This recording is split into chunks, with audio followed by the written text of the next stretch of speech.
How's it going? You need some coffee, man? I got fresh pot up in 3.5 minutes. Are you in a hurry? I've worked in coffee shops since I was 18. I don't really know how to do anything else except make coffee, so my options are pretty limited. My name is Brett Walker, and I own a coffee shop called George and Lenny, which is on Golden Gate between Hyde and Leavenworth.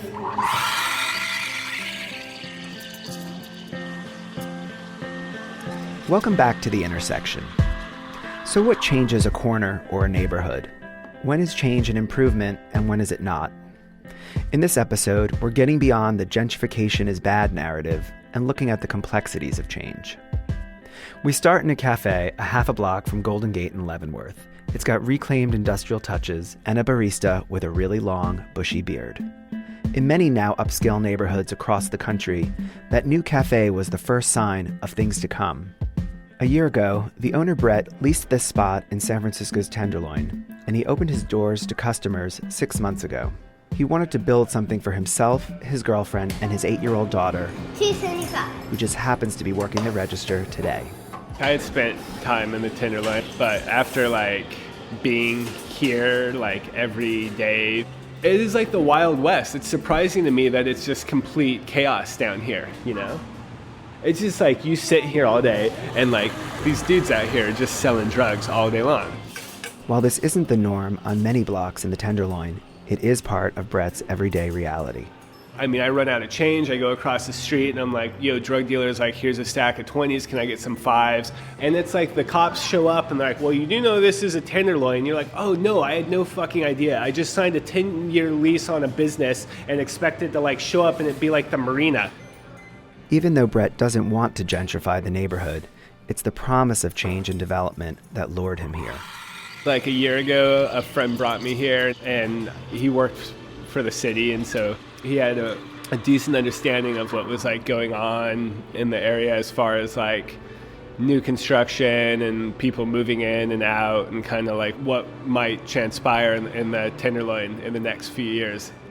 He's seen it happen before when he worked at 4 Barrel Coffee, one of those San Francisco coffee roasters with a cult-like following. If you go to the Mission and you see where 4 Barrel is on Valencia, across from the projects, you know, I mean, I moved here 6 years ago. That's a vastly different block now compared to then. Back in the day at 4 Barrel, people would steal their tips or whatever. That never happens anymore, you know? In many ways, it's hard to envision Golden Gate becoming the next Valencia Street. But there are signs that the neighborhood may be reaching a tipping point. A nearby dive bar is currently being converted into an upscale lounge and a Chinese takeout joint into a small plates restaurant. At the same time, the median rent for a one-bedroom in the Tenderloin rose 36% last year, far more than any other neighborhood in the city. And Brett's Cafe is on the ground floor of one of the neighborhood's priciest properties, the Lofts at 7, where studios now go for over $3,000 a month.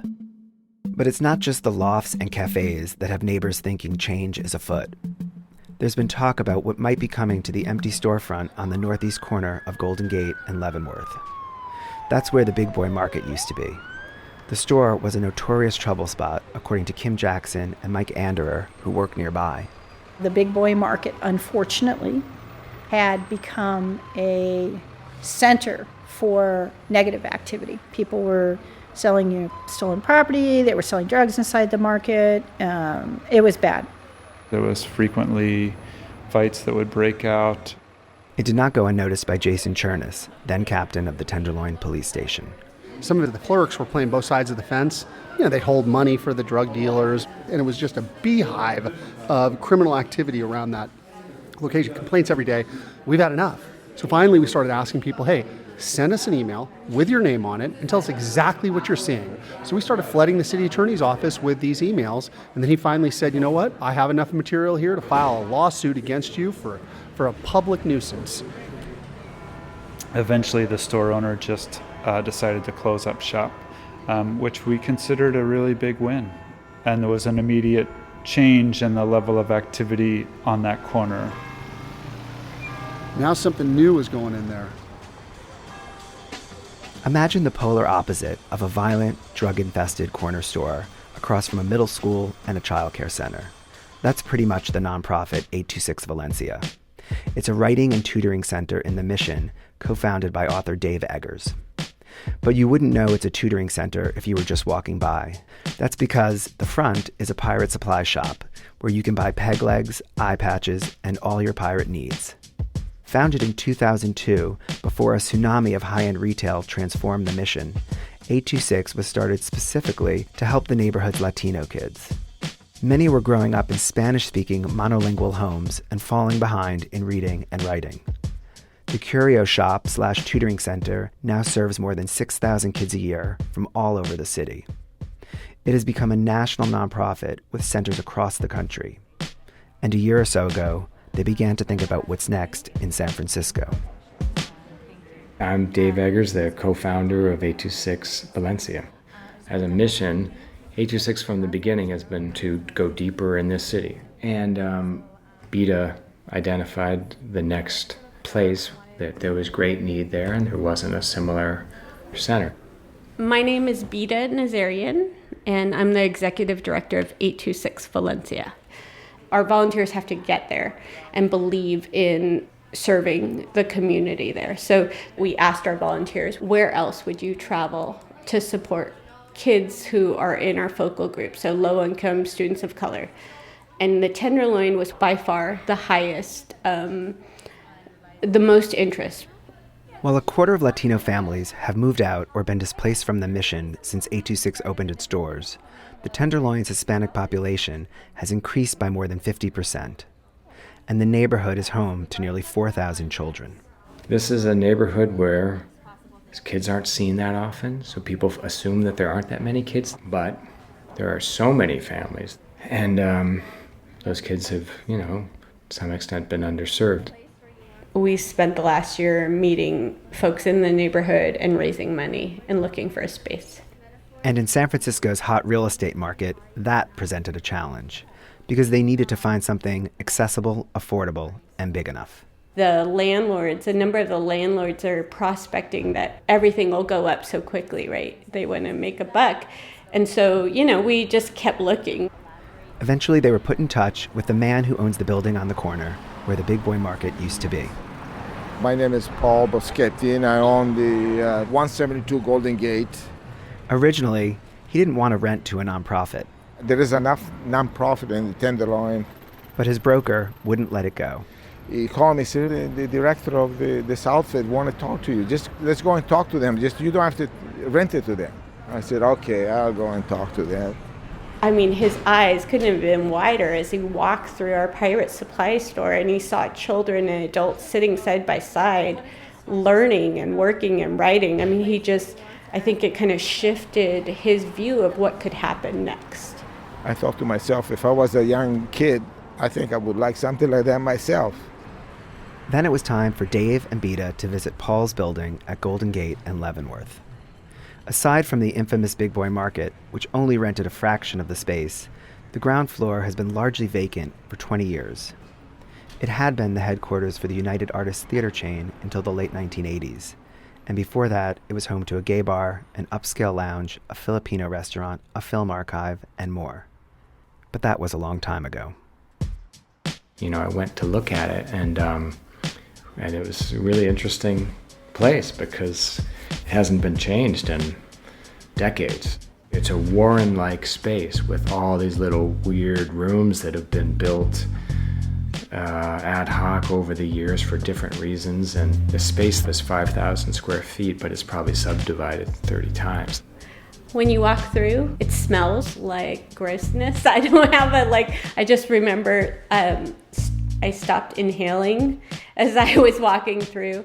The bathrooms are filled with grime. Parts of the walls are missing. We saw a hook that was probably weighed half a ton. It's a very inhospitable space. So you look at that plus the street activity on the corner and you say, wow, can anybody make the impact, right? Is that even a realistic hope? That became pretty inspiring to think that we could transform a trouble spot into a place of hope. I was surprised by how quick everybody was to support us. I was. The mayor's office, they'll text me, like literally text me every few weeks and say, did you sign a lease yet? I think that there was some pressure from the city, that friendly pressure, saying this is the right thing. The lease was signed, and just days later, the mayor's Office of Economic Development held an event right in front of the still empty storefront. To kick off the festivities, students from nearby Demariac Academy read poems that they wrote about their neighborhood. You see a beige building with broken windows and stained walls. I see a mom taking care of her 4 children, saving all her money for their future. You see a gloomy neighborhood, scary and stained. I see a hopeful community, learning and living. Mayor Ed Lee was also there. Well, I'm just hanging out in the Tenderloin. But I do want to say that the Tenderloin has deserved investment for so many decades, and we are on the brink of seeing a lot of community level investment that's coming in from a city that in many ways is very successful, but has to make sure we share that prosperity with all of our neighbors. And I can't think of a more deserving community, and to have 826 Valencia is just an incredible blessing. Thank you to the property owner for being visionary. Woo. Thank you to the leadership of Valencia to be here.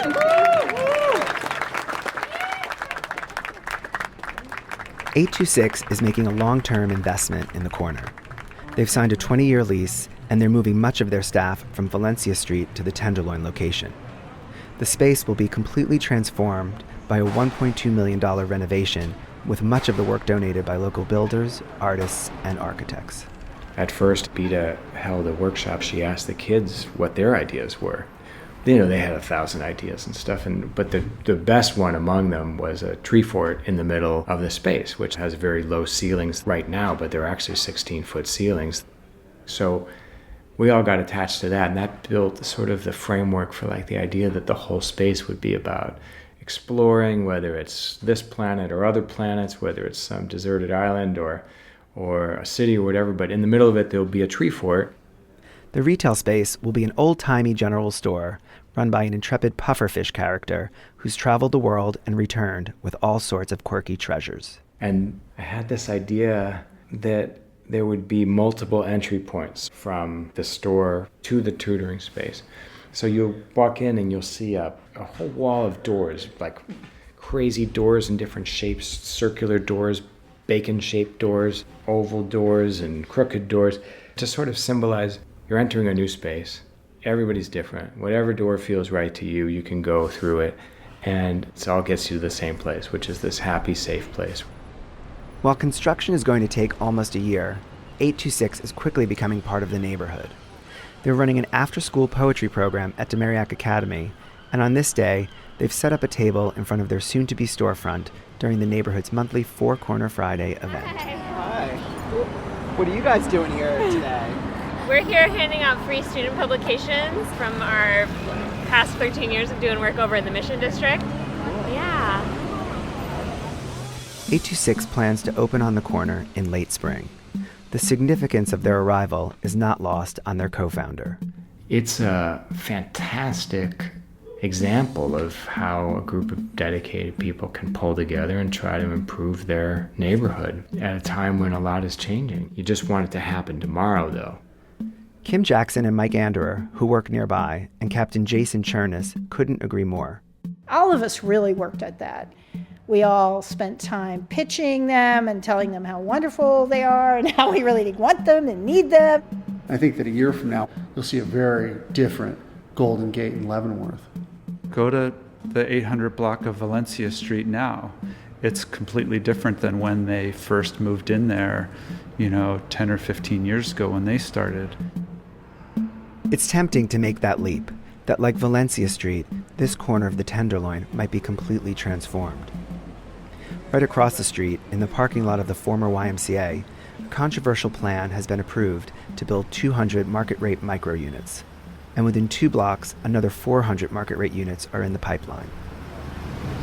Back outside Brett's Cafe, I meet one of the residents who lives in the lofts upstairs, just the kind of folks the new developments hope to attract. My name is Jose Cruz. I'm a web developer, and I live in the Tenderloin. I used to live in the financial district, and then I moved away from San Francisco for about 5 months. When I moved back, this was basically the only place I could find that wasn't too expensive. I'm paying under $3,000. There's a lot of other techie people in the building, mostly mid-20s, early 30s. There's a roof deck, an exercise area. There's a barbecue pit also up there. I like the building, but I'm not making like hundreds of thousands of dollars. It's basically enough for me to pay rent, and that's about it. I plan on staying here for a while, but I don't think I really have any sense of pride in the area. It's just another place to live.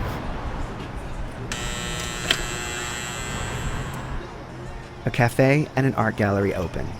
A high-profile business moves in. Luxury apartments are built, and old facades are spruced up.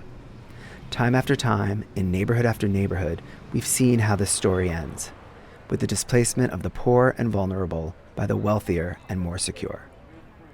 But that's not necessarily how this story will end.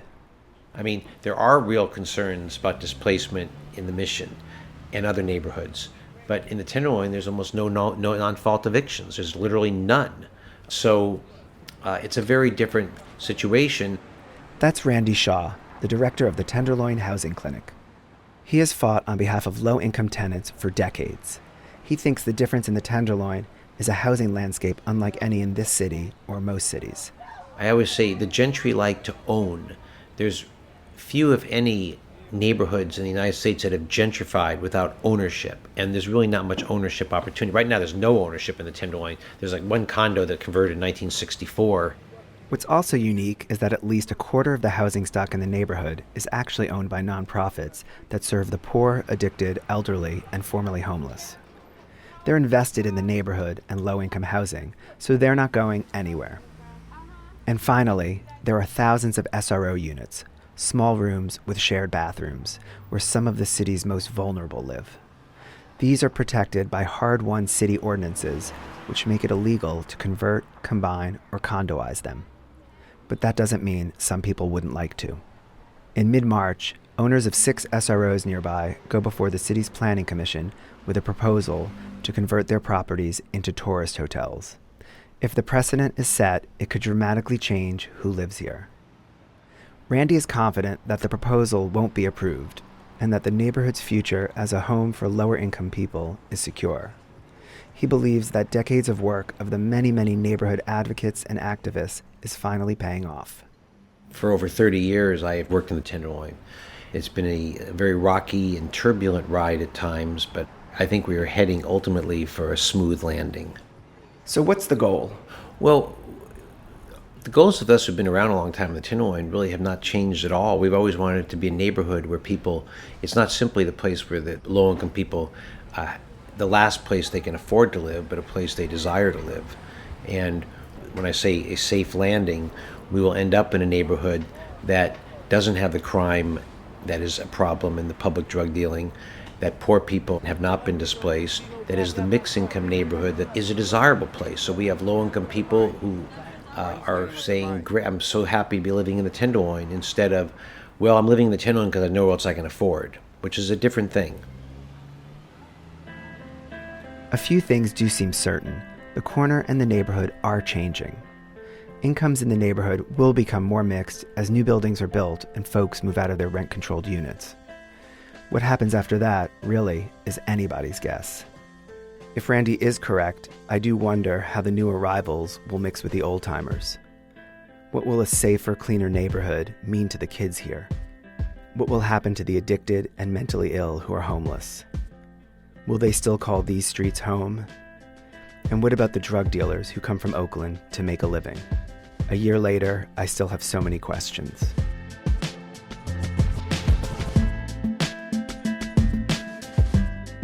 On the next episode of The Intersection, we'll wrap things up with a little magic. We'll give neighbors a magic wand and ask them what they would do with it on the corner of Golden Gate and Leavenworth. Probably a magic wand. I'd increase the number of police. I would magically grab jobs for every drug dealer up here so that it wouldn't be any drug dealers. I would make it so that there was a standing lane and a walking lane. I would use it to stop the current gentrification of the Tenderloin. I know I would like to get me a nice apartment. Could I get one with the magic wand? Want to hear more? Head to theintersection.fm. While you're at it, subscribe to the podcast on iTunes or Stitcher. And if you've already subscribed and you like what you've heard, please rate us on iTunes. It's crowded out there, and it really helps new listeners find us. The Intersection is a production of KALW. Ben Trefny is the editor with an assist from Ashley Ann Krigbaum. And it's engineered by Chris Hoff and me. Special thanks to Daryl Carr, Kevin Carr, Lisa Morehouse, and Shireen Adele for your help and wisdom. I'd also like to thank Claire Schoen, who was my guide and mentor through the scary first steps of audio documentary production. Projects like this don't just happen. This one was made possible with a grant from the San Francisco Arts Commission and support from California Humanities, a nonprofit partner of the NEH. Until next week, I'm David Boyer, and this is The Intersection.